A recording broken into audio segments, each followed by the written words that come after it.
Artok, tok tok. Ngobrol art yuk.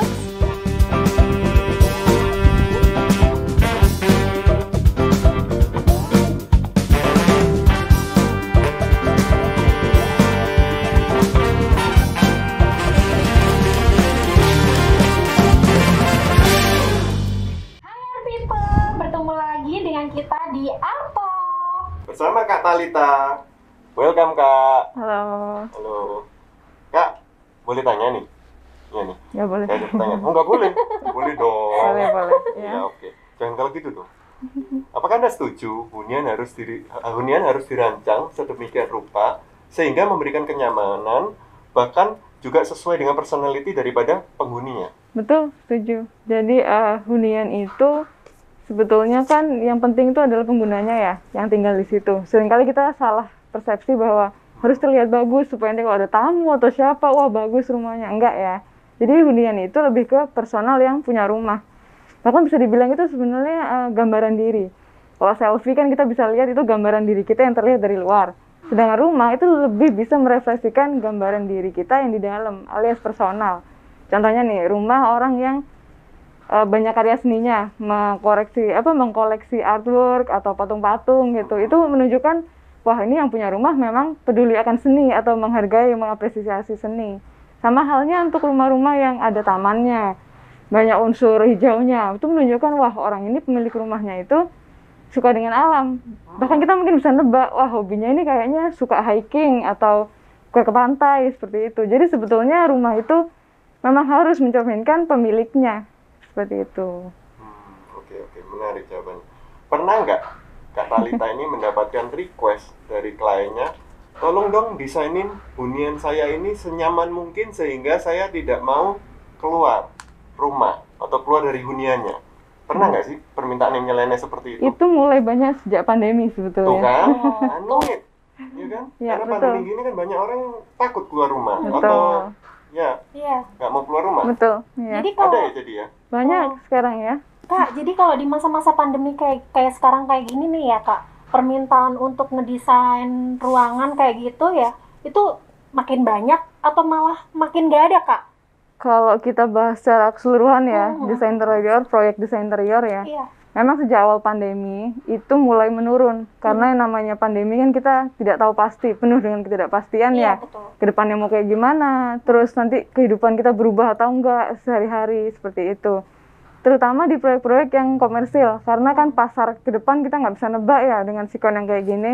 Pandemi juga kapan sih selesainya kita nggak tahu. Nah, itu banyak yang akhirnya on hold atau mungkin malah diterminate atau dihentikan. Nah, tapi anehnya untuk hunian justru meningkat. Karena memang mungkin ya sejak pandemi orang-orang cenderung WFH atau work from home. Nah, ketika kita work from home, akhirnya mulai banyak yang menyadari bahwa wah iya ya setelah Zoom meeting atau setelah meeting dan sebagian pekerja yang di rumah butuh refreshing nih kayak gitu. Nah, seringkali kita refreshing paling ke mall atau jalan-jalan ke taman, kemana lah gitu. Nah, ini kan nggak boleh, dibatasin harus di rumah, semua di rumah.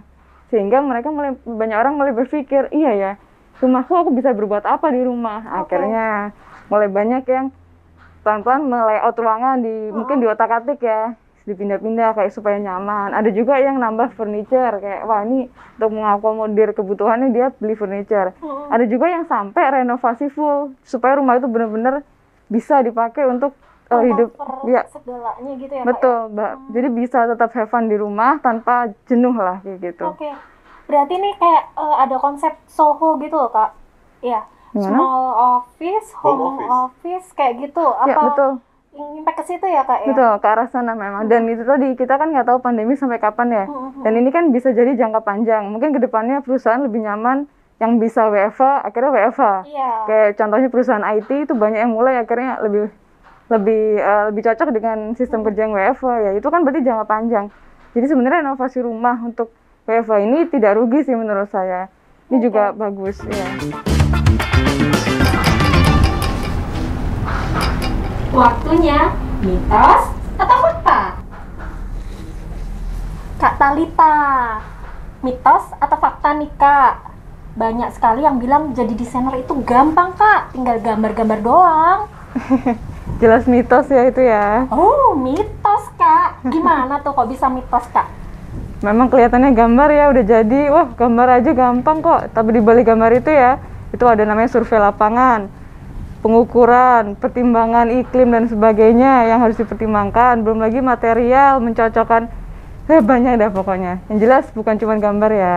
Jadi benernya ribet dong jadi desainer ya Kak ya? Memang, makanya di sekolahnya ya.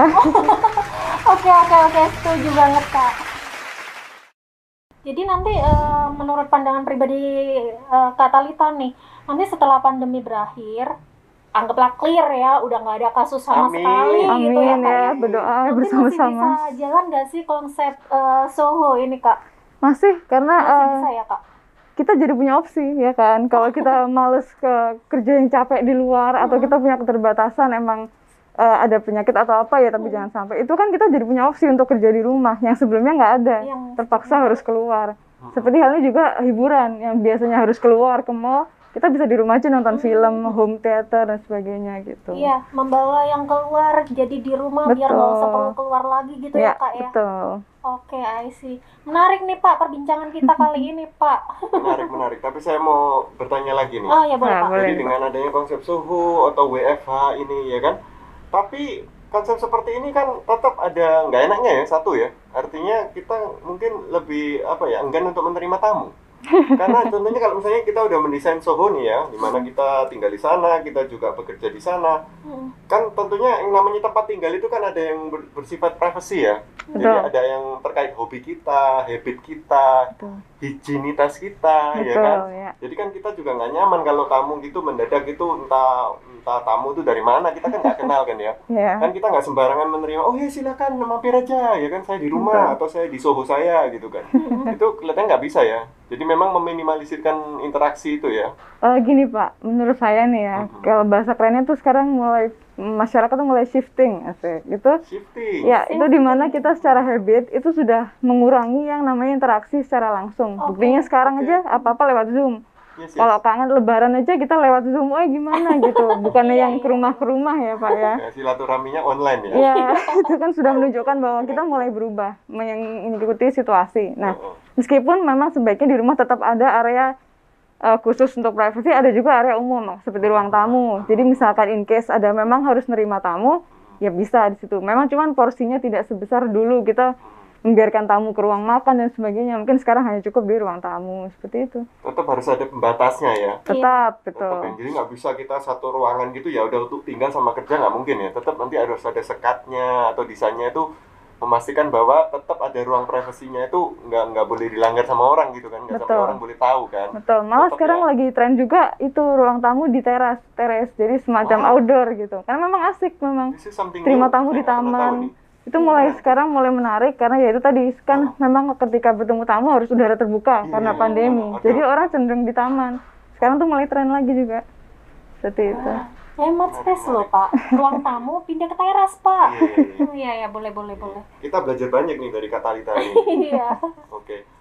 Terima kasih atas waktunya Kak Talita. Sama-sama. Sampai jumpa Art People di Art Talk selanjutnya.